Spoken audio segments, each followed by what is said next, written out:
Hi hello నమస్తే welcome to my channel. ఈరోజు మన ఛానల్లో మంచి టేస్టీ రెసిపీ అయితే తయారు చేసుకుందామండి. జున్ను పాలు లేకుండా, అలాగే ఎగ్స్ వాడకుండా, అలాగే కార్న్ ఫ్లోర్ కానీ కండెన్స్డ్ మిల్క్ కానీ ఏమీ వాడకుండా మనం గట్టిగా గడ్డలాగా ఉండి జున్నునైతే ఇంట్లోనే చాలా సింపుల్గా ప్రిపేర్ చేసుకుందాం. వచ్చేసేయండి, చాలా టేస్టీగా ఉంటుందండి. మరి ఈ రెసిపీ తయారు చేసుకోవడం కోసం ముందుగా అయితే కనుక ఒక 1/2 లీటర్ వరకు పాలను తీసుకోవాలి. ఈ పాలు అనేవి చిక్కగా ఉన్న ఫుల్ క్రీమ్ మిల్క్ అయితే తీసుకోవాలండి. మనం ఈ జున్ను ప్రిపేర్ చేయడానికి పలచగా ఉన్న పాలను వాడామనుకోండి, జున్ను అనేది గడ్డలాగా అయితే రాదు, పలచగా వస్తుందండి. కాబట్టి ఫుల్ క్రీమ్ మిల్క్ని తీసుకొని ఇలా ఒక మిక్సింగ్ బౌల్ తీసుకొని అందులో 1/2 లీటర్ పాలు పోసుకుందాము. తర్వాత ఇక్కడ కామధేను జున్ను పౌడర్ ఉంటుంది కదండి, ఈ ప్యాకెట్ వచ్చేసి 80 రూపీస్ ఉంటుంది.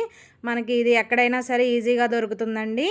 డిమార్ట్స్లో కానీ లేదా సూపర్ మార్కెట్లో కానీ ఎక్కడైనా ఈజీగా దొరుకుతుంది. ఆ ప్యాకెట్ ఒకటైతే ఫుల్గా వేసేసుకోవాలి. ఈ ప్యాకెట్ వచ్చేసి 100 గ్రామ్స్ ప్యాకెట్ అండి, ఫుల్గా వేసుకోవాలి. మనకు 1/2 లీటర్ పాలకి 100 గ్రాముల వరకు జున్ను పౌడర్ అనేది పడుతుందండి. ఈ పౌడర్తోనే మనం ఇంట్లో ఎప్పుడు కావాలంటే అప్పుడు జున్నునైతే కనుక ఈజీగా ప్రిపేర్ చేసుకోవచ్చండి. మనకి పల్లెటూరులో అయితే జున్ను పాలు ఎప్పుడు కావాలంటే అప్పుడు దొరుకుతాయి, కానీ టౌన్లో అయితే కనుక అస్సలు దొరకవు కదండి. అలాంటప్పుడు జున్ను తినాలి అనుకున్నప్పుడు ఇలా ఒక ప్యాకెట్ తెచ్చుకొని అప్పటికప్పుడు ఈజీగా ఇంట్లోనైతే జున్ను అనేది ప్రిపేర్ చేసుకోవచ్చు. ఈ జున్ను పౌడర్ని పాలల్లో వేసిన తర్వాత ఉండలేం లేకుండా బాగా కలుపుకోవాలి. తర్వాత మీ టేస్ట్కి తగ్గట్టు బెల్లం వేసుకోవాలండి. 1/2 లీటర్ పాలకైతే కనుక ఒక 150 గ్రాముల వరకు బెల్లం అనేది పడుతుందండి. మీరు కొంచెం స్వీట్ ఎక్కువ తినే వాళ్ళు అయితే ఇంకొంచెం యాడ్ చేసుకోవచ్చు. అలాగే మీరు కనుక ఈ బెల్లం ప్లేస్లో పంచదార యూజ్ చేసినట్లయితే 100 గ్రాముల వరకు పంచదారను కూడా వేసుకోవచ్చండి. ఇలా బెల్లం వేసిన తర్వాత ఒకసారి కలుపుకొని మూత పెట్టి ఒక 10 నిమిషాలు అలా వదిలేసేయండి. ఈలోపు అయితే మనకి బెల్లం అనేది చక్కగా కరిగిపోతుందండి. 10 నిమిషాల తర్వాత మూత తీసి మరొకసారి బాగా కలుపుకోవాలి. ఇలా కలుపుకున్న తర్వాత మనం ఈ పాలను అయితే కనుక వడకట్టుకోవాలండి. మనం తీసుకున్న బెల్లంలో ఇసుక కానీ లేదా చిన్న చిన్న మట్టి గడ్డలు ఉంటాయి కదండి, కాబట్టి వడకట్టుకోవాలి. ఇప్పుడు మీరు ఏ గిన్నెలో అయితే కనుక ఈ జున్నును ప్రిపేర్ చేసుకోవాలనుకుంటున్నారో ఆ గిన్నెలో అయితే కనుక ఒక 4-5 చుక్కల వరకు ఇలా నెయ్యిని వేసుకొని మొత్తం గిన్నె అంతా స్ప్రెడ్ చేసుకోండి. ఇలా నెయ్యిని అప్లై చేయడం వల్ల మనకి జున్ను అనేది ఈజీగా వస్తుందండి. లేదంటే కనుక అడుగును కొంచెం అంటుకుంటుంది. ఈజీగా రావడం కోసం 4-5 చుక్కల వరకు ఇలా నెయ్యిని అప్లై చేసుకొని ఈ విధంగా ఒక స్ట్రైనర్ తీసుకొని మనం పాలను అయితే కనుక వడకట్టుకోవాలి. ఈలోపు అయితే మీకు చిన్న రిక్వెస్ట్ అండి, ఫస్ట్ టైం మన ఛానల్ చూస్తుంటే ప్లీజ్ సబ్స్క్రైబ్ చేసుకోండి. అలాగే వీడియో నచ్చితే కనుక ఒక చిన్న లైక్ చేయడం అస్సలు మర్చిపోవద్దు.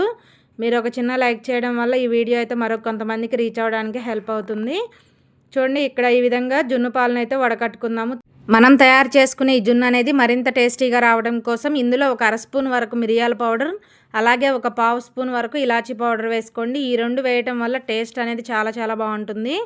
ఇవి 2 వేసిన తర్వాత బాగా కలుపుకోవాలి. ఇలా పాలల్లో మిక్స్ అయ్యే విధంగా మొత్తం కూడా బాగా కలుపుకోండి. ఇలా కలుపుకున్న తర్వాత మూత పెట్టేసి అయితే కనుక ఈ బౌల్ని పక్కన పెట్టుకుందాము. ఇప్పుడు స్టవ్ ఆన్ చేసుకొని ఇడ్లీ పాత్ర కానీ లేదా వెడల్పుగా ఉన్న గిన్నె ఏదైనా పెట్టుకోవాలి. ఇందులో ఒక 1/2 లీటర్ వరకు వాటర్ పోసుకోవాలండి. ఇందులోనే ఒక స్టాండ్ కానీ లేదా ఏదైనా ఒక బౌల్ని పెట్టుకోవాలి.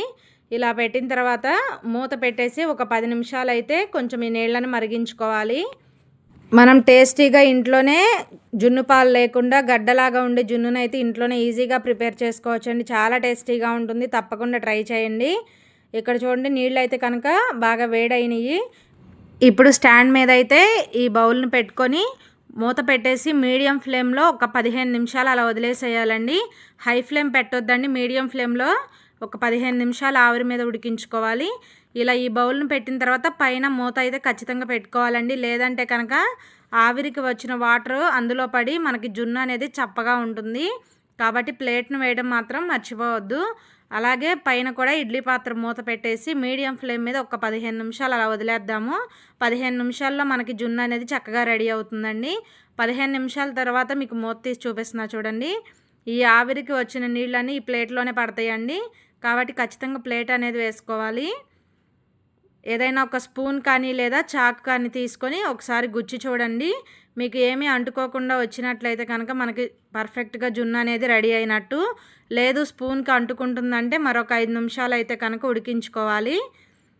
ఇప్పుడైతే కనుక స్టవ్ ఆఫ్ చేసేసి ఈ గిన్నెను అయితే కనుక బయటకు తీసి పక్కన పెట్టుకుందాము. ఈ గిన్నెను బయటకు తీసేటప్పుడు జాగ్రత్తగా తీయండి. ఇడ్లీ పాత్ర అనేది బాగా వేడిగా ఉంటుంది కాబట్టి తీసేటప్పుడైతే చాలా జాగ్రత్తగా తీయాలి. ఇలా బయటకు తీసిన తర్వాత పూర్తిగా చల్లారనివ్వండి. పూర్తిగా చల్లారిన తర్వాత ఒక గంట సేపు అయితే ఫ్రిడ్జ్‌లో పెట్టుకోవాలి. నేను ఒక గంట ఫ్రిడ్జ్‌లో పెట్టిన తర్వాత మీకు చూపిస్తున్నా చూడండి. ఇలా ఎడ్జెస్‌ని చాకుతో కానీ ఏదైనా స్పూన్‌తో కానీ కొంచెం కదిలించండి. పైన ఒక ప్లేట్ తీసుకొని ఇలా టర్న్ చేశారంటే మనకి జున్ను అనేది ఈజీగా బౌల్ నుంచి అయితే వచ్చేస్తుంది. చాలా అంటే చాలా సింపుల్‌గా ఇంట్లోనే ప్రిపేర్ చేసుకోవచ్చండి. మనకి జున్ను పాలు లేకపోయినా సరే గడ్డ లాంటి జున్నునైతే ఇంట్లో ఈజీగా ప్రిపేర్ చేసుకోవచ్చు. తప్పకుండా ట్రై చేయండి. టేస్ట్ అయితే చాలా చాలా బాగుంటుందండి. పిల్లలకి, పెద్దలకి అందరికీ కూడా తప్పకుండా నచ్చుతుంది. ట్రై చేయండి. ఇలా తయారు చేసుకున్న ఈ జున్నునైతే మీకు నచ్చిన షేప్‌లో కట్ చేసుకోండి. తప్పకుండా ట్రై చేయండి. వీడియో నచ్చితే కనుక ప్లీజ్ లైక్ చేయండి. అలాగే మరెన్నో ఇంట్రెస్టింగ్ వీడియోస్ కోసం మన హిమాస్ కిచెన్ ఛానల్ని అయితే వెంటనే సబ్స్క్రైబ్ చేసుకోండి. Thanks for watching video.